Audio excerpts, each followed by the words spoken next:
পটুয়াখালীর গলাচিপায় নাইমা কবির diagnostic centre and ক্লিনিকে নবজাতককে মেরে ফেলার অভিযোগ উঠেছে। ৪ মার্চ মঙ্গলবার নবজাতকের বাবা হাসান হাওলাদার এই অভিযোগ করেন। বিস্তারিত থাকছে পলাশ হাওলাদারের প্রতিবেদনে। প্রসূতি সালমা বেগমের শারীরিক অবস্থার অবনতি হলে গলাচিপা মা ও শিশু হাসপাতাল থেকে জেলা হাসপাতালে পাঠানোর বদলে কমিশনের জন্য নার্স লিপি মোবাইল ফোনে রেফার করে তাকে নাইমা কবির ডায়াগনস্টিক সেন্টারে ভর্তি করান। ৭০ বছর বয়সী সিনিয়র কনসালটেন্ট ডক্টর নাইমা কবিরের বিরুদ্ধে আগেও ভুল চিকিৎসার অভিযোগ রয়েছে। জানা যায়, মহিপুর থানায় আওয়ামী লীগ সরকারের সময় ধাওয়া খেয়ে তিনি গলাচিপায় কার্যক্রম শুরু করেন।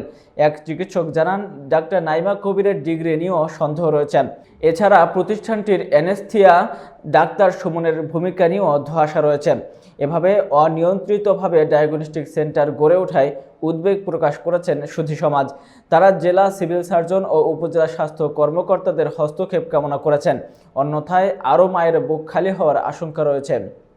সকাল 7-8টা বাজে ওই খেওয়াঘাট হসপিটাল গেছিলাম। তারপরে ওই হাসপাতাল একজন নার্স আসলেন, নাম হয়েছে যে লিপি। তারপর সে ওই আমার জালের দেখে বলছে যে ই করছে বাচ্চা পজিশন মানে ভালো না, মানে ফুল হয়েছে নিচে আর বাচ্চা হয়েছে উপরে। আপনারা এই হসপিটালের কথা বলছে, এই হসপিটাল তা আমরা আইসি পর আমরা স্যারের সাথে কথা বলছি। তারপর কয় কি কয় ই করছে। তারপর আমরা সব কিছু বলছি যে এরকম ব্যথা আর বেলাচ্ছে।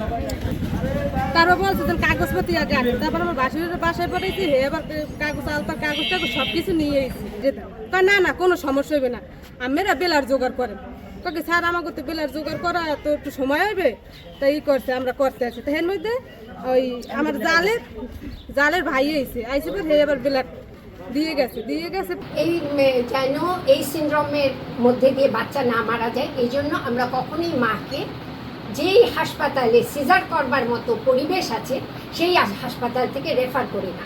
কারণ আমাদের জন্য সময়টা একটা বিরাট ফ্যাক্টর। সময়টা যদি 12-14 ঘন্টার বেশি হয়ে যায় তাহলে আমরা মাকে বাঁচাতে পারি না।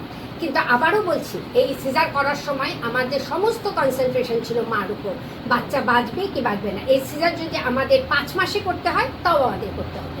যদি এই সিজার 4 মাসের বাচ্চাকে করতে হয় তাও করতে হবে। নর্মাল ডেলিভারি 1 সেকেন্ডের জন্য লিখিত কনসেন্ট হয়েছে। হ্যাঁ, লিখিত কনসেন্ট ছাড়া আমরা কাউকে সিজার বাচ্চা বাঁচানোর জন্য বিষয় তাদেরকে অবহিত করছেন। আমি বলেছি যে বাচ্চা না বাঁচার সম্ভাবনা খুব বেশি, কারণ বাচ্চাটা বাঁচার মতো অবস্থায় থাকাটা বাঁচাতেই পারে আল্লাহ সব কিছু করতে পারে, কিন্তু ডাক্তারি মতে বাচ্চার সম্ভাবনা খুব কম। আবারও বলি, এটা ডায়াগনোসিস হচ্ছে অ্যাক্সিডেন্টাল হেমোরেজ ইন 36 উইকস। যেহেতু 36 এই কথাটা কি আপনি বলেছিলেন তাদেরকে? হ্যাঁ, তারা লিখে বলছে না। তারা বলেছে কি না বলেছে এটা বলা কঠিন, কারণ তারা অনেক কি ডাক্তারের ল্যাঙ্গুয়েজ বুঝতে পারে না।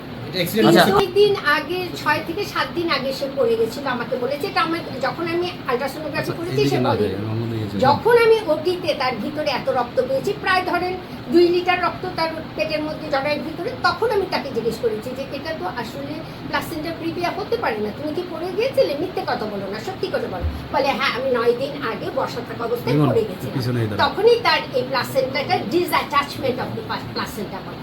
আচ্ছা ম্যাডাম, আরেকটা কথা আমি শেষ করি আপনাকে। যখন বাচ্চা হয়েছে তখন কিন্তু বাচ্চাটা হালকা জীবিত ছিল। আমরা বাচ্চাকে বাঁচাবার জন্য খুব কম চেষ্টা করি।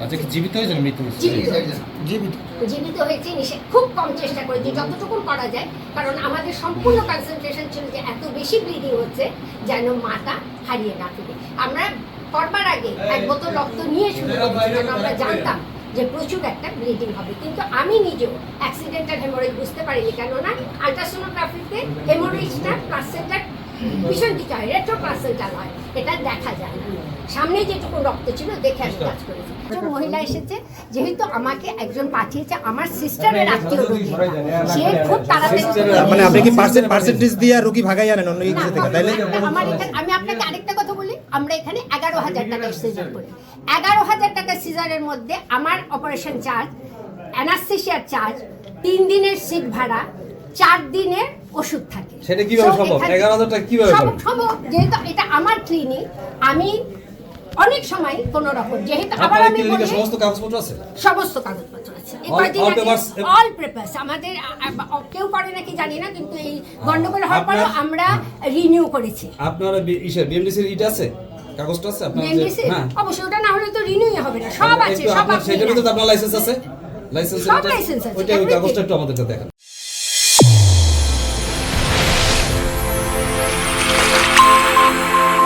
চ্যানেল A1 হৃদয়ের স্পন্দন।